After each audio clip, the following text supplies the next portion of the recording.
ሰላም ዘራው ብሩክ እባላለሁ። እንደ ኦንላይን አጋዥ ወይም መምህር ራሴን ለማስተዋወቅ ነው የመጣሁት። ዘራው ብሩክ እባላለሁ። አዲስ አበባ ነው የምኖረው።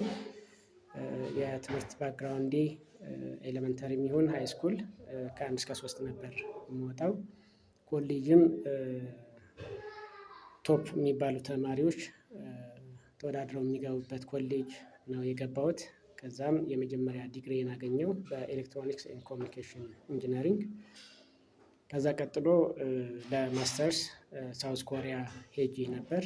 እዛም 2 ዓመት ማስተርስ ተማርኩ በኮምፒውተር ሳይንስ እና ኢንጂነሪንግ የማስተርስ አገኘሁ። ኢንተርናሽናል ዩኒቨርሲቲ ስለነበር ጥሩ የፎሬን ካልቸር ኤክስፖዠር ነበረኝ።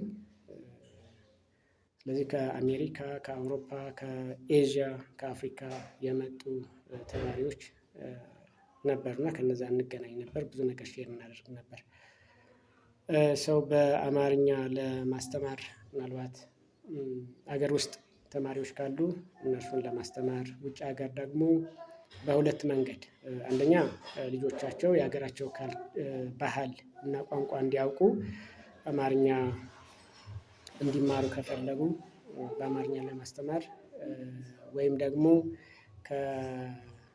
ከኢትዮጵያ በቅርብ የገቡ ከሆኑና ትምህርታቸው ጎበዝ እያሉ ግን የቋንቋው እስኪለምዱ ድረስ የእንግሊዝኛ ቋንቋ እስኪለምዱ ድረስ የሚከብዳቸው ከሆነ በአማርኛ እያገዙ ትምህርታቸውን ኖርማል በእንግሊዝኛ የሚማሩት ትምህርት እንዲያጠኑ ወይም አጋዥ እንድንሆናቸው ነው።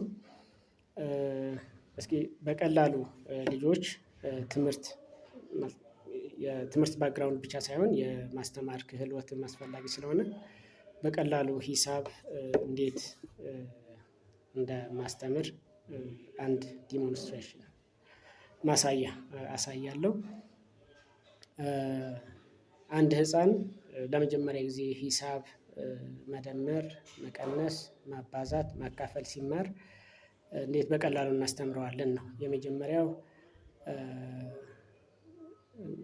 መደመር እየተማረ ነው ብለን እናስብና በቀላሉ እንዴት እንደምናስተምረው ነው።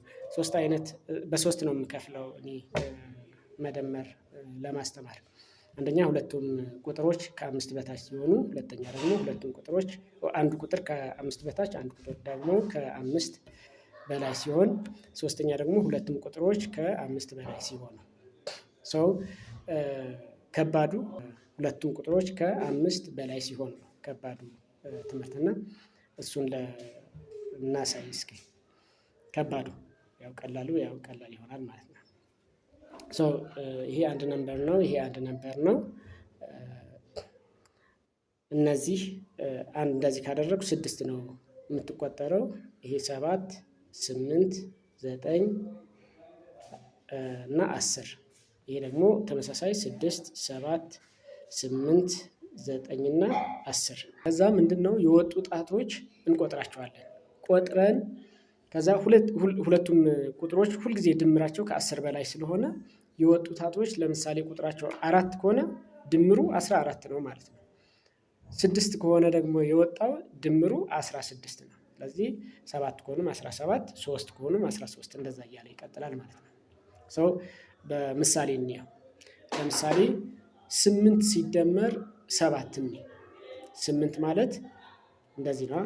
6 7 8። ይሄ ደግሞ 7 ነው። 6 7። ስለዚህ እነዚህ ሁለቱ ስንደምር እንደዚህ ይወጣሉ ማለት ነው። ስለዚህ እንቁጠራቸው የወጡ ጣቶች 1 2 3 4 5 አይደል? 5 ጣቶች ናቸው። ስለዚህ ድምሩ ስንት ነው ማለት ነው? 18 ነው ማለት ነው። 18 ነው። ምናልባት ጣት መዘርጋት ለልጅ ከባድ ከሆነ በጠጠር በሚመስሉ ነገሮች ወይም ደግሞ የተለያየ ከለር ያላቸው እንደ ዳይስ አይነት ነገሮች እየተጠቀሙ ማስረዳትም ይቻላል ማለት ነው። የተለያየ ሜተድ መጠቀም ይቻላል። ዞሮ ሜተዱ ቀላል መሆኑ ነው ዋናው።